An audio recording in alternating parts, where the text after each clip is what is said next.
guys, welcome back. Happy Friday. I'm back today to start reading at chapter 6 in our Crenshaw book. Yesterday we stopped reading when he first met Crenshaw for the first time. We've learned that the main character loves grape or purple jelly beans, and he gave his imaginary friend, the cat, Crenshaw, his name. Chapter 6.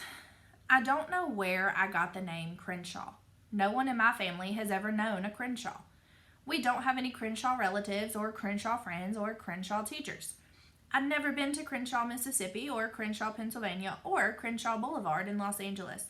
I've never read a book about Crenshaw or seen a TV show with a Crenshaw in it. Somehow, Crenshaw just seemed right. Everybody in my family was named after somebody or something else. My dad was named after his grandpa. My mom was named after her aunt. My sister and I weren't even named after people. We were named after guitars. I was named after my dad's guitar. It was designed by a manufacturer called Jackson. My sister was named after the company that made my mom's guitar. My parents used to be musicians. Starving musicians is what Mom calls it. After I was born, they stopped being musicians and became normal people. Since they'd run out of instruments, my parents named our dog after a famous singer called Aretha Franklin. That was after Robin wanted to name her Fairy Princess Cutie Pie, and I wanted to call her Dog. At least our middle names came from people and not instruments. Orson and Marybelle were my dad's uncle and my mom's great-grandma. Those folks are dead, so I don't know if they're good names or not. Dad says his uncle was a charming curmudgeon, which I think means grumpy with some niceness thrown in. Honestly, another middle name might have been better. A brand new one that wasn't already used up. Maybe that's why I like the name Crenshaw. It felt like a blank piece of paper before you draw on it. It was an anything is possible kind of name. So I'm not personally named after anyone in my family, and neither is my younger sister. But if you're named after someone in your family and you know why that's significant, drop it in the comments below. Chapter 7. I don't exactly remember how I felt about Crenshaw that day we met. It was a long time ago. I don't remember lots of stuff about what happened when I was young. I don't remember being born, or learning to walk, or wearing diapers, which is probably not something you want to remember anyway. Memory is weird. I remember getting lost at the grocery store when I was 4, but I don't remember getting found by my mom and dad, who were yelling and crying at the same time. I only know that part because they told me about it. I remember when my little sister first came home, but I don't remember trying to put her in a box so we can mail her back to the hospital. My parents enjoy telling people that story. I'm not even sure why Crenshaw was a cat and not a dog or an alligator or a Tyrannosaurus Rex with 3 heads. When I try to remember my whole entire life, it feels like a Lego project where you're missing some of the important pieces. Like a robot minifigure or a monster truck wheel. You do the best you can to put things together, but you know it's not quite like the picture on the box. It seems like I should have thought to myself, wow, a cat is talking to me, and that is not something that usually happens at a highway rest stop. But all I remember thinking is how great it was to have a friend who liked purple jelly beans as much as I did. Chapter 8. A couple of hours after the mysterious jelly bean appearance during cereal ball, my mom gave Robin and me each a grocery bag. She said they were for our keepsakes. A bunch of our things were going to be sold at a yard sale on Sunday, except for important stuff like shoes and mattresses and a few dishes. My parents were hoping to make enough money to pay some back rent and maybe the water bill too. Robin asked, "What is a keepsake?" My mom said it's an object you treasure. Then she said things don't really matter as long as we have each other. I asked what were her keepsakes and my dad's. She said probably their guitars would be at the top of the list, and maybe books, because those were always important. I don't know about you guys, but I cannot throw away my books or give away my books. Like, any book that I have ever read is in my house. And if I try to say, like, oh, I'm going to give these to someone else, or I'm going to donate these to the Union Mission or Salvation Army, I get such bad anxiety. I can't do it. It's just one of those things. I cannot get rid of my books. I love them. Robin said she would bring her Lyle book for sure. My sister's favorite book in the world is The House on East 88th Street. It's about a crocodile named Lyle who lives with a family. Lyle likes to hang out in the bathtub and walk the dog. Robin knows every word of that book by heart. Later at bedtime, my dad read the Lyle book to Robin. I stood at her bedroom door and listened to him reading.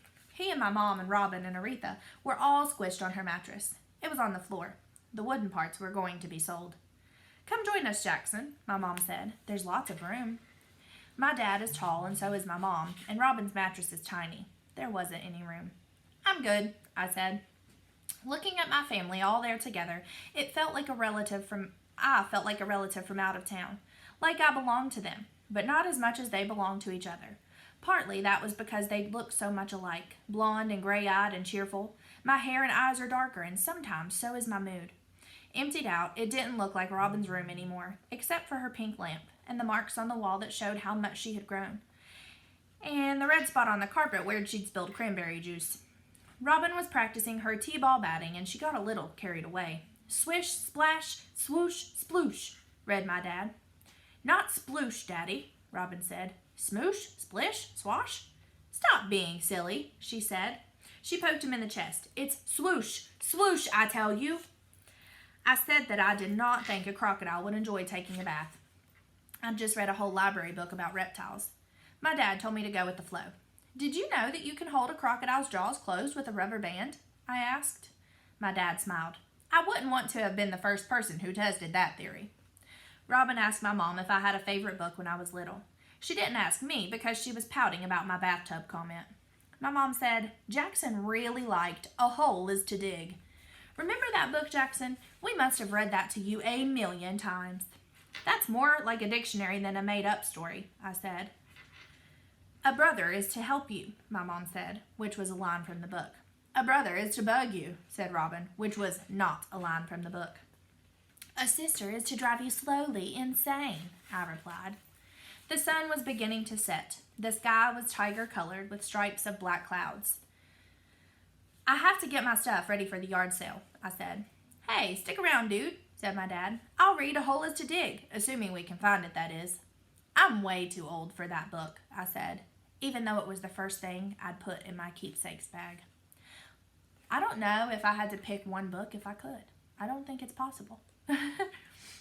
"Lyle, one more time," Robin said. "Please, please, please, please, please."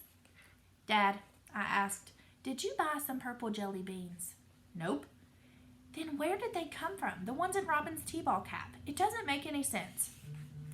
"Robin went to Kylie's birthday party yesterday," said Mom. "Did you get them there, Sweet Pea?" "Nope," Robin said. "Kylie hates jelly beans. And anyway, I told you they were magic, Jackson." "There's no such thing as magic," I said. "Magic is magic," said my mom. "Love is magic," said my dad. "Rabbits in a hat are magic," said Robin. "I would put Krispy Kreme donuts in the magic category," said my dad. "How about the smell of a new baby?" asked my mom. "Kitties are magic," Robin yelled. "Indeed," said my dad, scratching Aretha's ear. "And don't forget dogs." They were still going at it when I shut the door. Chapter 9. I love my mom and my dad, and usually my sister, but lately they'd really been getting on my nerves. Robin was a little kid, so of course she was annoying. She'd say things like, "What if a dog and a bird got married, Jackson?" Or sing "Wheels on the Bus" 3,000 times in a row. Or steal my skateboard and use it for a doll ambulance. The usual little sister stuff. My parents were more complicated. It's hard to explain, especially since I know this sounds like a good thing, but they were always looking on the bright side, even when things were bad, and they'd been bad a lot. They joked. They acted silly. They pretended everything was fine. Sometimes I just wanted to be treated like a grown-up. I wanted to hear the truth, even if it wasn't a happy truth. I understood things. I knew way more than they thought I did. But my parents were optimists. They looked at half a glass of water and figured it was half full, not half empty. Not me. Scientists can't afford to be optimists or pessimists. They just observe the world and see what it is. They look at a glass of water and measure 3.75 ounces of water. And that's the end of the discussion. Take my dad. When I was younger, he got sick. Really sick. He found out he has this disease called multiple sclerosis. Mostly, he has good days. But sometimes he has bad ones when it's hard to walk and he has to use a cane. When he learned that he had MS, my dad acted like it was no big deal. even though he had to quit his job, which was building houses. He said he was tired of listening to hammering all day long. He said he wanted to wear fancy shoes instead of muddy ones. And then he wrote a song about it called The Muddy Shoes Blues. He said he might work from home, so he taped a sign on the bathroom door that said, "Office of Mr. Thomas Wade."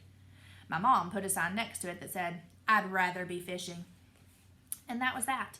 Sometimes I just want to ask my parents if my dad is going to be okay, or why we don't always have enough food in the house, or why they've been arguing so much. Also, why I couldn't have been an only child. But I don't ask. Not anymore.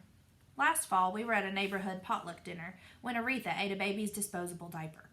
She had to spend 2 nights at the vet's until she pooped it out.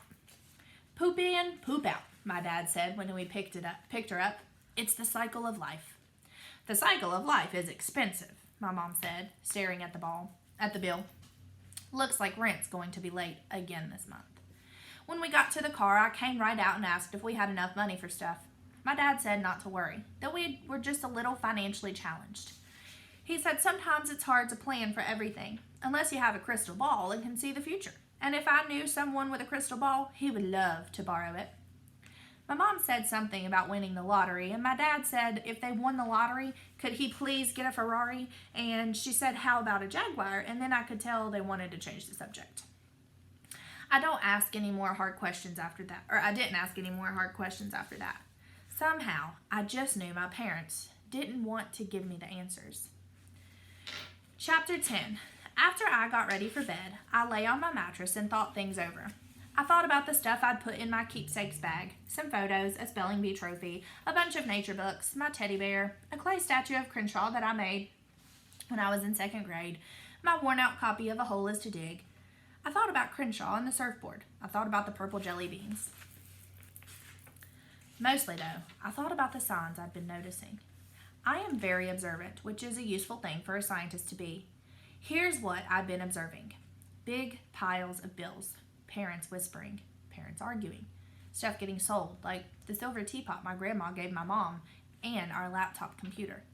The power going off for 2 days because we hadn't paid the bill. Not much food except peanut butter and mac and cheese and a cup of noodles.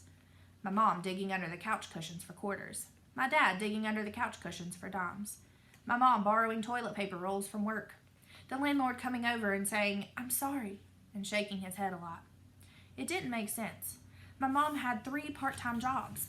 My dad had 2 part-time jobs. You'd think that would add up to 2 whole actual jobs, but it didn't seem so. My mom used to teach music at a middle school until they cut her job.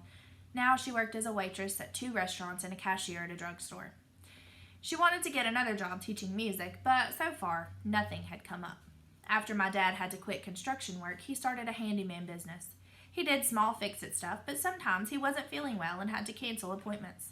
He also gave private guitar lessons, and he was hoping to go to community college part-time to learn computer programming. I figured my parents had a plan for making everything okay, because parents always have a plan. But when I asked them what it was, they said stuff like, maybe they could plant a money tree in the backyard, or maybe they could start their rock band up again and win a Grammy Award. I didn't want to leave our apartment, but I could feel it coming. Even if nobody said anything, I knew how things worked. I'd been through this before. It was too bad because I really liked where we lived, even though we'd only been there a couple of years.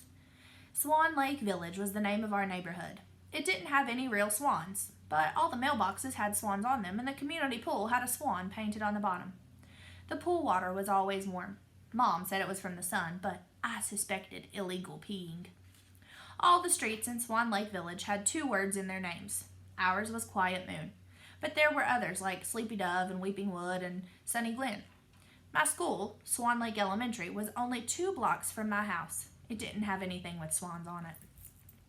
Swan Lake Village wasn't a fancy place at all, just a regular old neighborhood, but it was friendly. It was the kind of place where you could smell hot dogs and burgers grilling every weekend, where kids rode their scooters on the sidewalk and sold lousy lemonade for $1 a cup.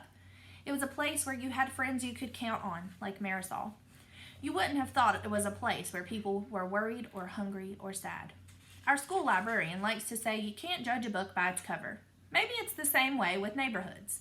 Maybe you can't judge a place by its swans. Okay, and we are already a little fraction of the way through the book. come back on Monday for, I'm reading about 5 chapters a day. So come back for the next 5 chapters. I hope you're enjoying it so far. Have a good weekend, guys.